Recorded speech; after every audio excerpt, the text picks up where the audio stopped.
तर हे आहेत 2 दिवसाचे मिळून व्लॉग. मी, अनु आणि वीरा आम्ही निघालो होतो आळंदीला. एकादशी दिवशी आम्ही आळंदीला ज्ञानेश्वर महाराजांच्या दर्शनासाठी गेलो होतो. पण काय म्हणतात त्यातला प्रकार झाला, तो योग असावा लागतो.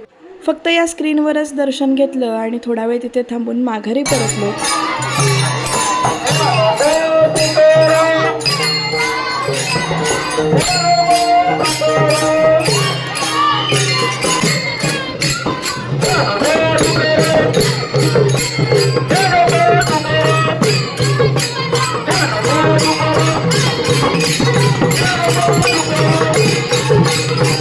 एकादशी होती त्यामुळे कीर्तन प्रवचन हा सगळा कार्यक्रम होणार होता. त्यामुळे मुखदर्शनसुद्धा त्यांनी बंद ठेवलं होतं आणि त्यामुळे दर्शन घेता आम्ही परत आलो. फक्त पाय लावून आलो. पुढच्या वेळेला जाऊ तेव्हा नक्कीच इथे ज्ञानेश्वर महाराजांचं दर्शन घेऊन येऊ.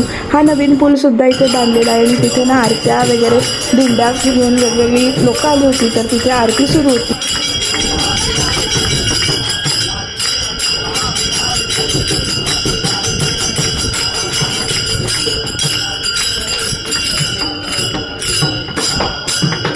वेगवेगळ्या दिंड्या आल्या होत्या. टाळांचा गजर होत होता. ते ऐकून ना वातावरण जरा शांत आणि असं प्रसन्न वाटत होतं.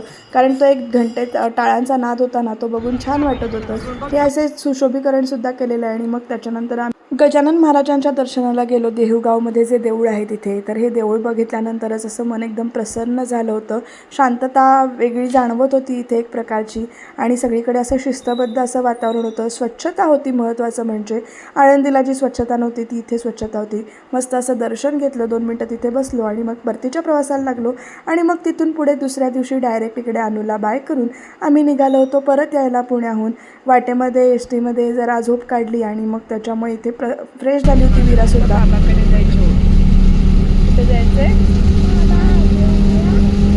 तर 8 दिवसानंतर बाबाला असं भेटून त्याची जराशी कळ काढल्यानंतरच वीराला बरं वाटलं. मग आम्ही गेलो कोल्हापुरात अंबाबाईच्या दर्शनाला.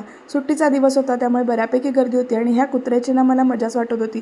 एवढ्या गर्दीत इतकं ते निवांत झोपलं होतं. पण बाकीच्या लाईनीत दर्शन घेण्यासाठी थांबलेल्या लोकांना मात्र इथे भीती वाटत होती ह्या कुत्र्याची. दर्शन घेतलं पण तिथे सुद्धा सावळा गोंधळच आहे लाईनचा सगळा असो. आणि मग त्याच्यानंतर रात्री जेवण वगैरे करून गावी परतलो. म्हणजेच आजऱ्याला इकडे घरात आलो. जेव्हा ह्या एरिया किंवा रोडचं दर्शन झालं त्यावेळेला असं मनाला शांतता वाटली की 8 दिवसानंतर आपण परत आलो आहे. आता तुम्हाला रुटीनचे व्लॉग्स बघायला मिळतील. त्याच्यासाठी तुम्ही फॉलो करायला विसरू नका. बाय.